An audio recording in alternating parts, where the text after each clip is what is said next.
والله هي الحكاية من الأول خالص ابتدت لمّا أنا كنت واحد زي بقية الناس عادي، ما دخلتش مجال التمثيل ولا خالص، يعني على جنب كده في الديكور، إمم. وكنت معجب بيها كممثلة، مش أكتر من كده إمم. خالص. بالنسبة لي كانت ممثلة جميلة وبتمثل حلو وكده، كنت معجب بيها.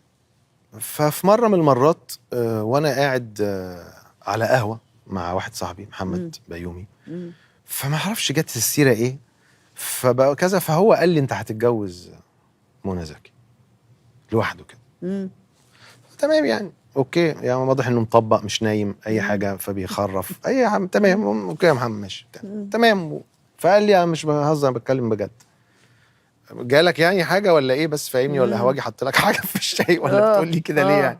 قال لي: لا أنا حاسس كده. قلت له: أوكي ماشي. وأنا كان كلامي وقتها مش لا يتعدى فكرة إن أنا معجب بيها كفنانة، يعني ما يعني مش قلتش بتحكي حاجة. لصاحبك لواعج لا مش عارف كانش ايه. فيه.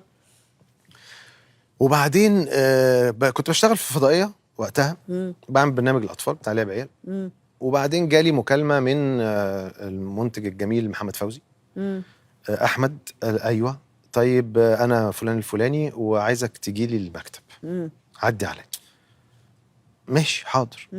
تمام. وانا ما كنتش شكلي مش معروف خالص، كنت بطلع ايد بس، ايدي اللي معروفه، يعني لو وقفت في لجنه اللي هي اقول له مش دي بالميكروفون. ايدي. ايوه كنت بتطلع بظهرك طول بالظبط، الوقت. بقفايا، يعني عارفه بالقفا كده يعني عايزه اقولها ظهرك، يعني مش لا عايزه اقول قفايا قفايا. عادي بالقفا. كنت بخش اللجنه بقفايا عشان يعرفوا. والله قعد الظابط انا.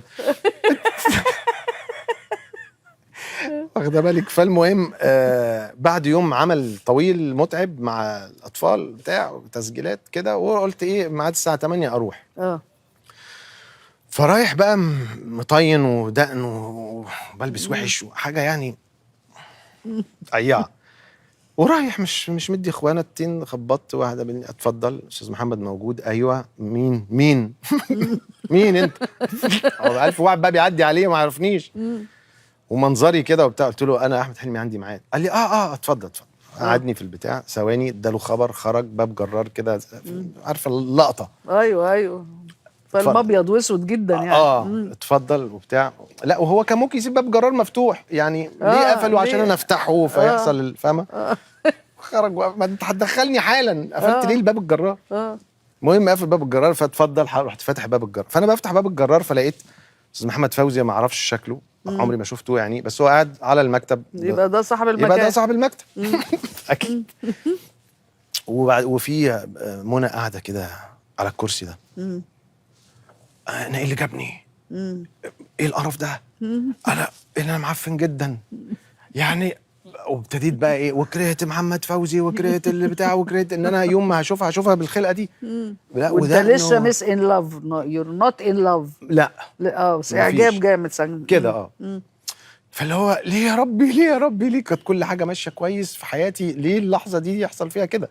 طب كنت البس او استحمى يعني اكيد في، يا نهار اسود، من الظهر بقى في الشارع. فدخلت بقى كده ايه، يا عيني عايز اقعد بقى في الكرسي اللي ورا. اتفضل. اتفضل. فقعد في الكرسي اللي في وشها.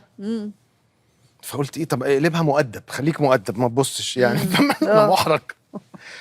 ازيك يا احمد؟ الحمد لله، انا مش عارف ايه بتاع، اهلا وسهلا بتاع كذا كذا. وابتدى يشرح لي هو عايزني في ايه. كانت مسرحيه، عايزنا في مسرحيه، وانا مش مركز في حاجه خالص غير اني ريحتي ما توصلش هناك.